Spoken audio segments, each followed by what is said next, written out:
this is Mike of Black Cat Amplification, and today I've got another Fender Princeton Reverb. So I've built a few of these in these old Bell Howell Speaker Cabinets. These are the Filmo Sound 1950s speaker cabinets used with projectors. So this is my third one of these I've built, and I built another one inside of a Silvertone TV cabinet. I just love the Princeton Circuit. It's coined as the best recording amp of all times, and for good reason, because it's got an amazing tone. So this one's a little bit different than all my other builds. In case you've seen any of my other videos, it's November 2020, shittiest year ever, but anyway, this is a newer version. So this has got a few extras. I decided to really beef it up this time. And I put a few mods for folks that requested me to build these for them. But there's definitely a few differences in this one than the other ones. So real quick, I'm going to go through here and just show you what the differences are to the regular Princeton Reverb. Now this is modeled after a blackface Princeton Reverb, which is the early 1960s models, and they just have the greatest tone. The original Princeton Reverbs had a volume, just one volume control, a treble and a low, you know, bass and treble, right? And it also has a reverb and two vibrato controls, which are speed and intensity. What I did with this one was I decided to add a mid control to it, and it really expands the depth of this amp. I kind of have it set and attenuated with the mids, so that if you have it on like 3 to 4-ish, that's about where the regular Princeton is. And you can go all the way up to 10 and really boost in those mids, and you're going to get a little bit more saturation and gain out of it as well. And definitely almost more presence, because it really pushes the amp in the mid frequencies. So that is definitely one cool mod that I did. The power on and off switch is this master volume here. So that's the other mod I did, which was add a master volume so that it would allow you to take the regular volume and crank it all the way up to get all that nice tube gain, right, in the preamp section, and then just control your loudness with the master. That way you can play at bedroom volumes and really crank it up and get some of that nice gain that this amp has to offer when you know, crank it up. That way, I mean, it's a pretty loud amp, so it'll definitely rattle the house if you try to get gain out of it and just, you know, turn the regular volume up. So this master is very helpful. Those are the two main differences on the front of the amp. Again, one of the other cool things about this Bell & Howell cabinet is that you can see it's painted this time. I don't do the best paint jobs, so I'm still trying to get better at that. But it did turn out really nice. I used this nice sort of midnight blue color and this cream color on the side. So if you saw any of the pictures of this, then you can kind of see what the sides look like, because there's a stripe going down the side. And also there's a gold painted chassis here. So just something different. It's unique. I think it works well with this cabinet. It's a really, really sturdy wood cabinet, and it just has such a great deep sound that you're not going to get with the original Fender Princeton, because the original Fender Princeton had a 10-inch speaker. This is a 12-inch Jenson speaker. In the 1950s and 60s, Bell & Howell was making these with Jenson speakers. And this is just an awesome sounding speaker for guitar. It's a really wide range of frequencies. It doesn't have a lot of kind of rumble or rattle to it. It's real nice and clean, but it is definitely that vintage Alnico style Jenson speaker that we all love for these kind of amps. So you're going to get much more bass out of this than you would with the regular Princeton, and just a bigger, fatter sound. Just because 12 inches is definitely going to push a lot more air than 10, and the way this cabinet is built is a lot thicker than the original Fender Princeton cabinets. So that's pretty much the differences. There's also a couple other features, like you can run 2 speaker cabinets with it. There's an impedance switch, so you can run 4 ohm, 8 ohm, or 16 ohm combination of cabinets. So definitely you could use the 16 ohm speaker that's in here and with another 16 ohm cabinet, let's say, and run it at 8 ohms if you wanted to run both together at the same time. Or even just 2 8 ohm cabinets and select the speaker impedance to 4 on this cabinet. So you're definitely getting a lot of flexibility with what types of speakers you want to use with it. It's portable. There's a foot switch that controls the reverb and vibrato, and it's the Fender style, original Fender foot switch, so it works great with this. And this is really just a boutique build that was hand wired and just built with the utmost quality. I try to pour my heart and soul into these builds, and I try to make them as noise free as possible and just as clean as possible and sound as good as they can sound. So you're really getting a lot with this amplifier, and let's take a listen to it.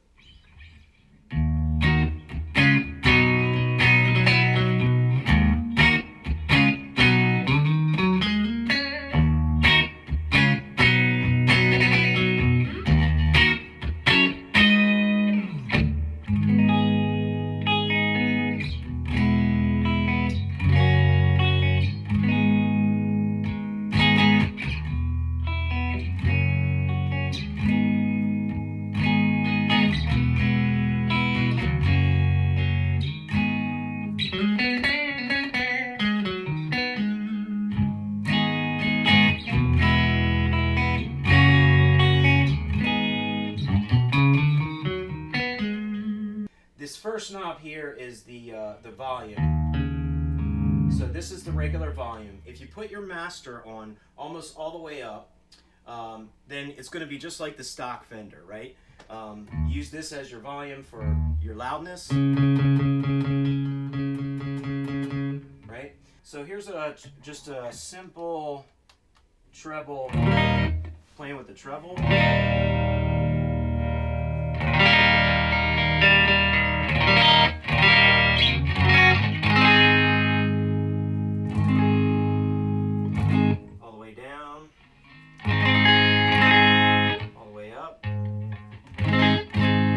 That mid control, so let's take a listen to it with some cleans. So right now it's about where Fender would have it set. I'm going to turn it all the way down.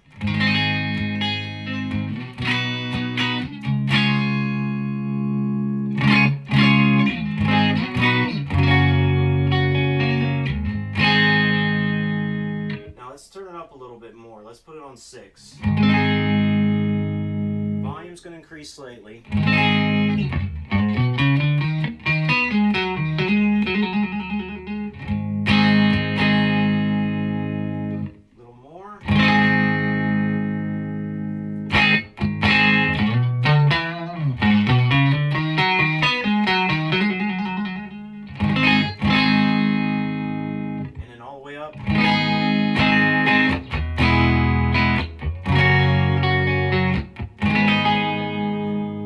Bass is really thick. I've got it set on like 5 or 6 right now. Turn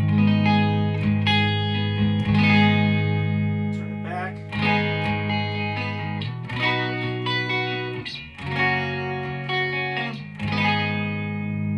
Back to about 5.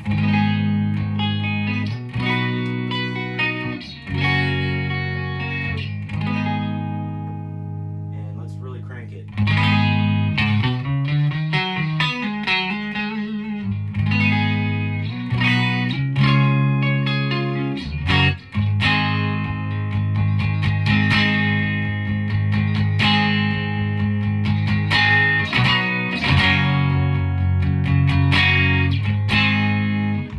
It's got such a nice full bassy sound. Alright, let's take a look at the reverb. There's a tank here. It's mounted on the side. You may have seen that from some photos if you surfed in here from an ad where I was selling it. The inside of this cabinet opens up from the back, and you can access all the tubes and the cables, and there's an access hole so you don't have to always open it if you wanted to just switch the impedance or plug in a speaker cabinet. So this tank is a little bit smaller than the original reverb tank, I think, maybe just by a few inches, but it has 3 springs in it, and it's definitely a vintage style spring reverb. So I've got it about halfway.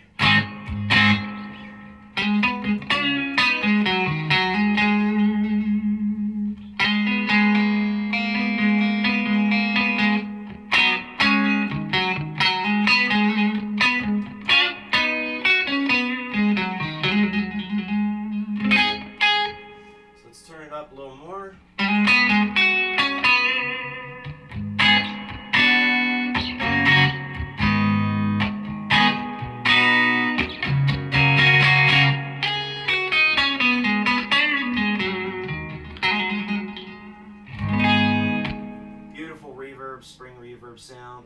natural.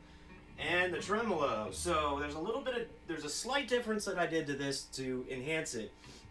The original tremolo circuit, the speed knob on the Fender Princeton, it kind of starts a little fast, actually. Right at the bottom when you turn it on, I'm going to turn the intensity up so you can really hear the difference. But with the speed all the way down on the regular Princeton, it starts roughly about this fast. Maybe a little bit slower. Let me like... so what I did was I changed one value, not to alter the tone, but to alter just the speed of it, to give this a wider range so you can actually slow it down slightly more. So when you turn it all the way up, you can really get, you know, the full speed of the vibrato and not really get it to the point where you can't hear it vibrating anymore, right? So this is about where Fender starts it. And what I did was I expanded it so that you could slow it down. So I'm going to turn it on the lowest setting. And you get a lot slower.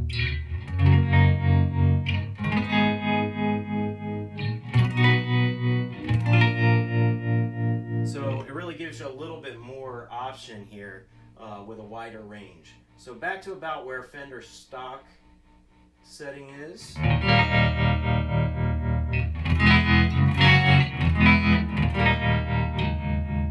the intensity just on about half. Let's put the speed on half.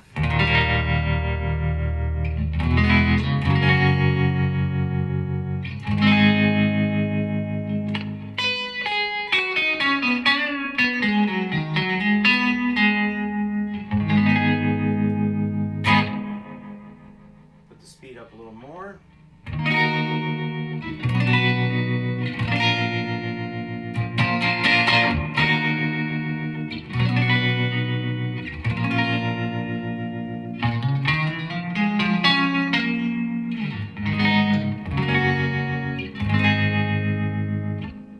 Speed 3/4 of the way, and I'm going to put the intensity up just so you can hear it a little better.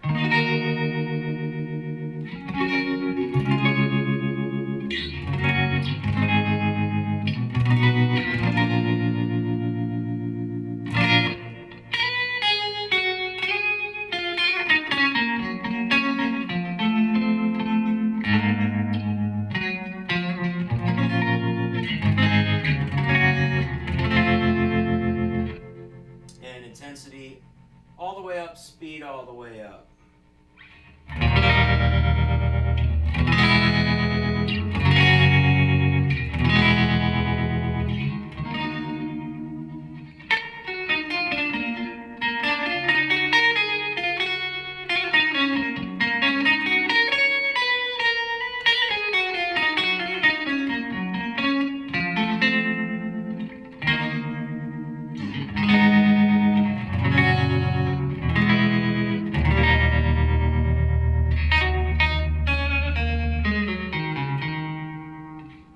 Definitely a great range of vibrato. It's a nice sweet sound.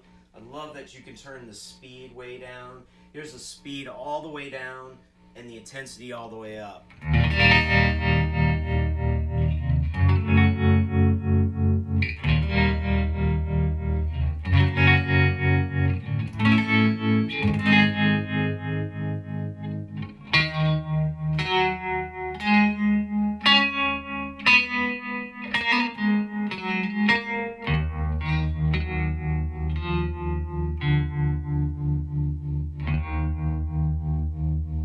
So very cool with the vibrato.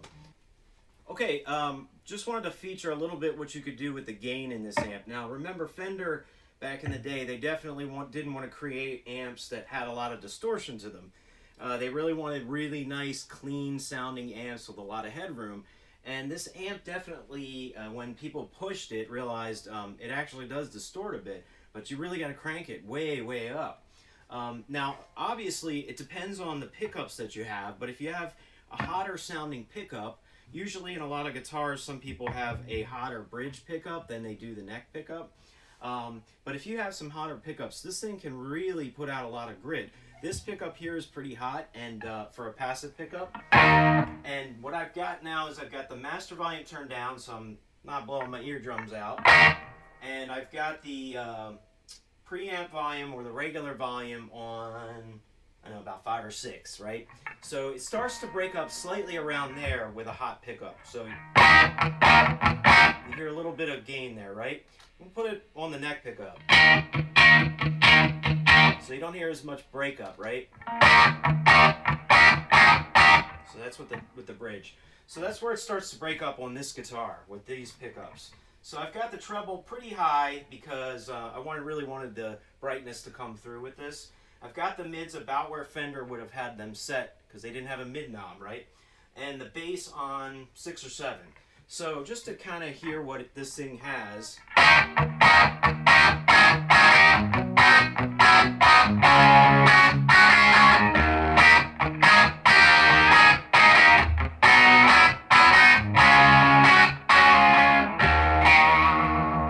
So let's boost it a little bit more. I'm going to put it on about 6 to 7. I'm going to cut the bass back just 1, and I'm going to leave the mids where they are.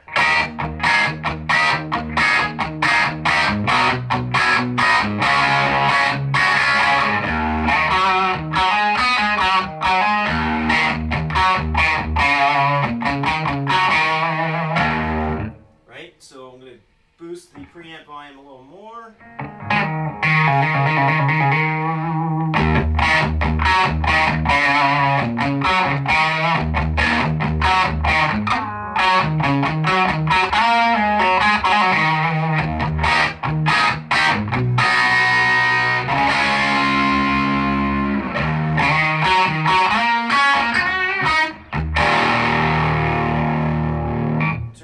Down a little bit because it did get a little bit louder. Alright, so now I'm going to crank the preamp almost all the way up. I feel like when it's all the way up, the tubes are almost, with this pickup, a little too much driven. But I'd like it just below 10, just right around 9 or so for maximum gain with this guitar. Alright, so we've got the treble up. Now I'm going to show you what this mid knob will do with this gain, right? So I'm going to turn the mid knob while I'm strumming here, and you can see how much more fullness, hopefully, this comes through the audio for you. But what these mids can do for you when you've got a guitar where it's distorted, right?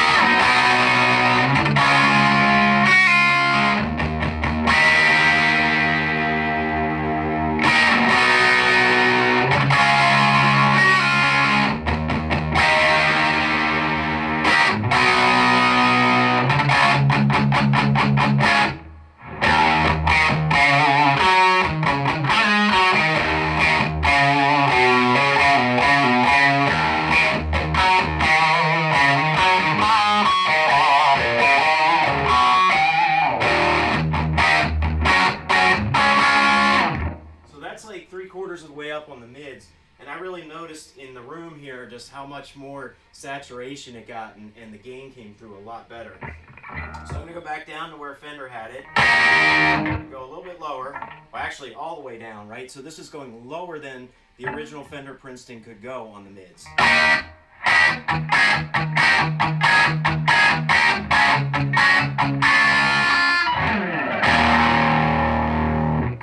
The mids cleaned up. I mean the distortion cleaned up a little bit on it, right? But it's definitely sounding really thin in the mids area. So if you had some, say, pickups or a pedal that had way so many mids, you could actually cut them back a little bit on the amp and equalize that mid range. All right, back to where about stock Fender mids. Cut back on the preamp volume a little to cut back a little on that distortion. Alright,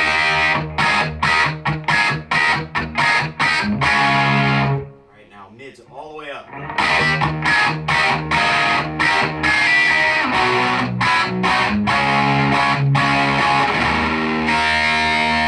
So for me, if I wanted to play with this particular guitar, these pickups, and I wanted to play distorted, I really think it sounds great on the bridge pickup with volume about 8, treble around the same, 8, 7 or 8.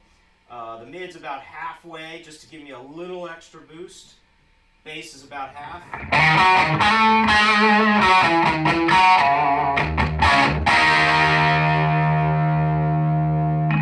Get a little bit more reverb on there, and let's rock.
To show you what this would sound like with a metal distortion pedal.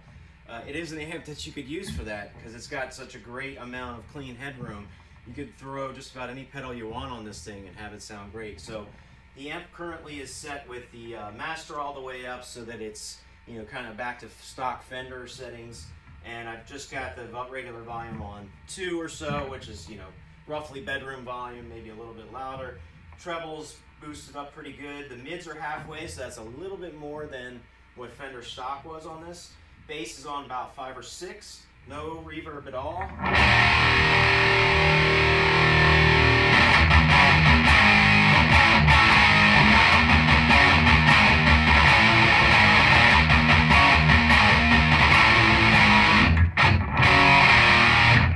So listen to these mids boosted.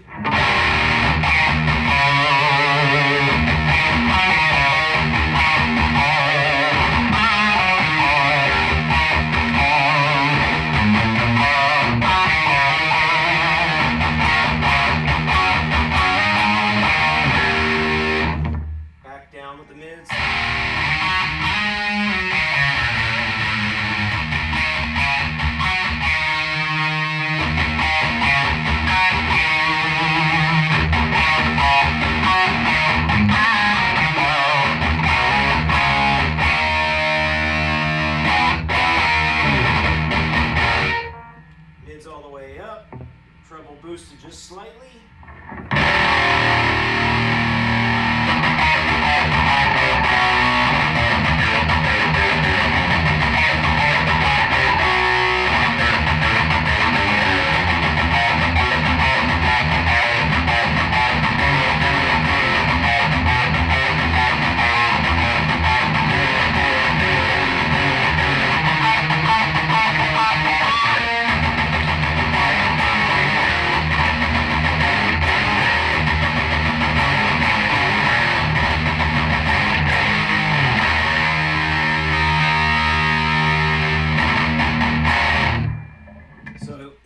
Pedal's great. That's a distortion pedal.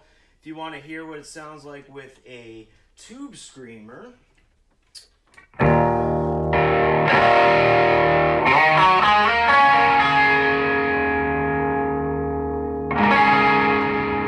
back on those mids a little.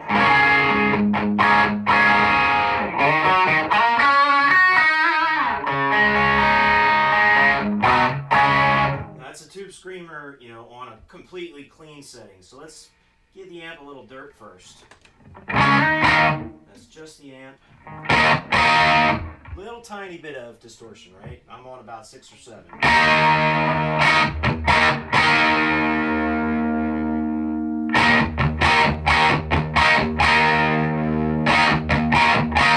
hope this isn't coming through too bassy on these microphones. Alright, let's kick the tube screamer on while I'm playing.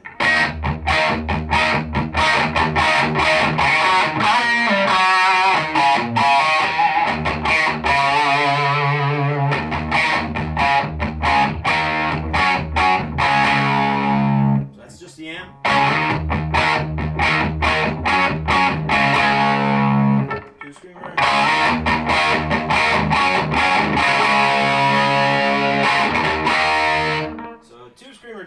thins it out a bit, so I'm going to add some bass.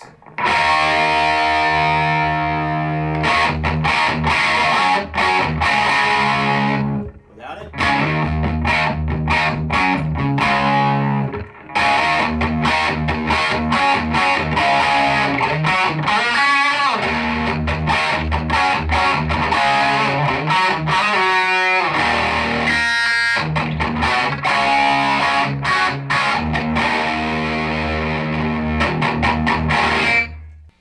Okay, I wanted to try this out, so I've got my, I don't have the bridge pickup on anymore. It's actually in between the neck and the middle pickup here, so kind of definitely more bluesy sound.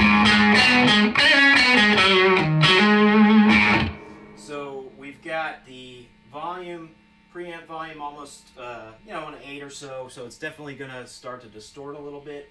Less distortion than the bridge pickup. Got the treble boosted up. I got the mids boosted a little bit more than Fender stock. Bass is cut back quite a bit because it definitely feels so much bassier with this pickup selection. I've got a little tiny bit of reverb on, and let's rock.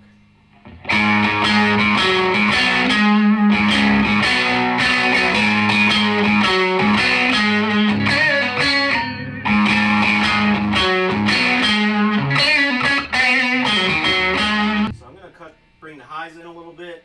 I think it was still a little too bassy. Maybe not for these mics, but